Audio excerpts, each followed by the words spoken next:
नमस्कार दोस्तों, मैं अंकुर उपाध्याय स्वागत करता हूं आप सभी का आपके अपने YouTube channel share market analysis में।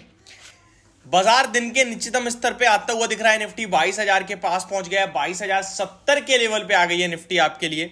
Mid cap, small cap Nifty, bank Nifty, Sensex सब जगह गिरावट है। ये रुकने का नाम ही नहीं ले रही है और ये सबसे ज्यादा दर्दनाक इसलिए है क्योंकि ग्लोबल ठीक है, कुछ नेगेटिव ऐसा नहीं दिख रहा है, लेकिन नेगेटिव जो है वो है मार्केट के लिहाज से सेलिंग, बिकवाली। अब यहां पे मैं आज आप सभी के साथ, वैसे तो मैं हर वीडियो में ऑलमोस्ट हल्का फुल्का कवर करता हूं, ये सारी चीजें डिटेल में डिस्कस करता हूं ये हो क्या रहा है और ऐसे में आपको क्या करना चाहिए ये शुरुआत में ही बता देता हूं। देखिए, आपको ये करना है कि आप जितना ज्यादा बाजार से दूर रहेंगे उतना ज्यादा आपके लिए अच्छा रहेगा, आपकी वेल्थ के लिए अच्छा रहेगा और आपकी हेल्थ के लिए, टेंशन के द्वारा जो आपको हेल्थ डिस्टर्बेंस होगा ना, उसके लिए भी अच्छा रहेगा। अब दूर रहने का मतलब क्या है? ये नहीं है कि आपका जो इन्वेस्टमेंट है वो बेच दो और पैसा अपने डीमेट अकाउंट में रख लो, वो नहीं बोल रहा हूं मैं। आपने जो निवेश किया हुआ है उसे निवेशित रहने दो, आपके पास जो कैश पड़ा है उसे कैश में रहने दो।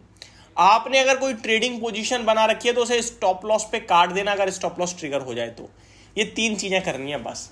इन 3 चीजों की मदद से आप क्या क्या कर पाओगे? एक, अपनी हेल्थ रखोगे ठीक। दूसरा, अपनी वेल्थ भी रखोगे ठीक। कैसे? देखिए, स्टॉप लॉस में मार्केट अगर नीचे जा रहा है तो ट्रेडिंग डिसिप्लिन कहता है स्टॉप लॉस काटना चाहिए, तो आप काट दोगे तो डिसिप्लिन फॉलो कर रहे हो, दैट मींस आपका लॉस इससे ज्यादा नहीं होगा। और उसके बाद ट्रेड मत करना, क्योंकि आपका पहला रूल इसी समय यही है कि बाजार से जितना दूर रहो उतना अच्छा है। जो पोजीशन है उसे मैनेज करो और दूर हो जाओ बाजार से।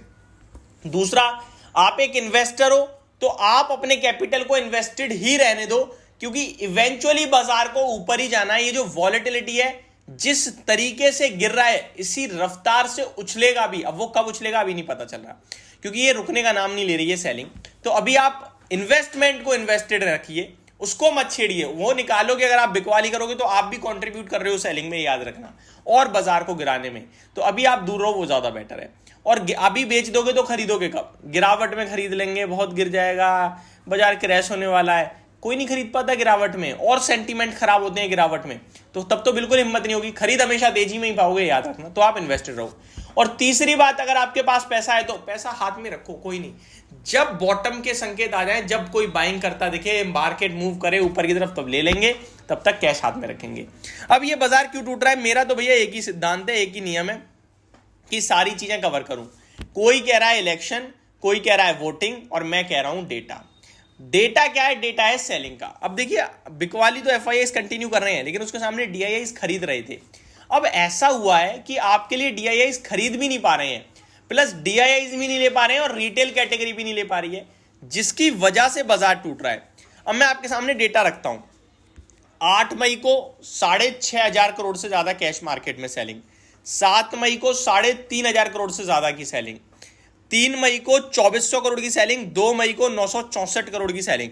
6 दिनों से कंटिन्यू एफआईआई सेलिंग कर रहे हैं। केवल मई मंथ की बात कर रहा हूं मैं। और वहीं अगर मैं डीआईआईस की बात करूं तो ये डेली खरीद रहे हैं, लेकिन कितना? 2 मई को 1,350 करोड़, 3 मई को 690 करोड़, 6 मई को 781 करोड़, 7 मई को 2,304 करोड़, 8 मई को 5,928 करोड़। अब टोटल मंथली देखें तो डीआईआईस ने मई में आपके लिए 11,000 करोड़ की बाइंग करी है, लेकिन उसके सामने एफआईआईस बेचकर गए हैं 15,863 करोड़, यानी ऑलमोस्ट 5,000 करोड़ की ज्यादा सेलिंग आई है एफआईआई से। तो पहले तो ये किसने एब्जॉर्ब करा? कोई नहीं है खरीदने वाला, क्योंकि डीआईआईस तो रिटेल कैटेगरी तो ले नहीं रही है। तो 5,000 करोड़ का ये एडजस्टमेंट हो गया एक आपके लिए। प्लस फ्यूचर्स में अगर मैं देखूं, जो एफआईआईस ने काम कर दिया है, 8,300 करोड़ फ्यूचर्स में मई में बेच चुके हैं। तो 5 वो और 8 ये 13,300 करोड़ की एडिशनल मई में, जो कि 6 ट्रेडिंग सेशन से लेकर 7 ट्रेडिंग सेशन है। इन 7 ट्रेडिंग सेशन में 13,000 करोड़ की सेलिंग इसने बाजार को गिराया है। तो ये डेटा काफी नेगेटिव है। अगर इसमें मैं ऑप्शंस भी देखूं ना तो 30,000 करोड़ की ऑप्शन की सेलिंग है। अब ये ऑप्शन का डेटा ज्यादा काम का नहीं होता है, लेकिन सेलिंग है और बाजार नीचे खड़ा है तो आपको क्लियरली समझ में आ रहा है कि कॉल बेची जा रही है दबा के। तो अब ये थर्सडे तक का मैटर है, यानी आज शाम तक का, क्योंकि कॉल बेची है, सारी प्रीमियम्स खत्म हो जाएंगी, जीरो कर देंगे, उसके बाद ऊपर जाना चाहिए। तो अब मुद्दा ये है कि क्या आज 2 बजे के बाद बाजार ऊपर जाएगा? क्या शॉर्ट कवरिंग देगा, रिकवरी मारेगा? तो ये एक सवाल है। मेरे को लगता है कि कहीं ना कहीं मार्केट में अभी आपके लिए 2-2:30 बजे के बाद आज एक्शन लौट सकता है, बट वीकली एक्सपायरी है, ज़्यादा इस पर फोकस करते नहीं है, मंथली पे एक्शन आता है। लेट्स सी क्या होता है क्या नहीं होता, बट ओवरऑल क्या करना है वही 3 चीज़ें हैं कि कुछ नहीं करना, वो सबसे बेटर है। तो ये एक डेटा ड्रिवन वीडियो थी, मैंने आपके साथ सब कुछ शेयर किया। होप आप लोगों को समझ में आई होंगी जानकारी और क्या करना है वो भी। और जितना ज़्यादा आप बाजार में पैसा बनाने की सोचोगे कि ये करके बना लेता हूँ वो करके, नहीं बना पाओगे, ट्रस्ट मी। जितना दूर रहोगे उतना अपना पैसा बचा जरूर लोगे। Thank you so much for watching this video. Have a great day guys.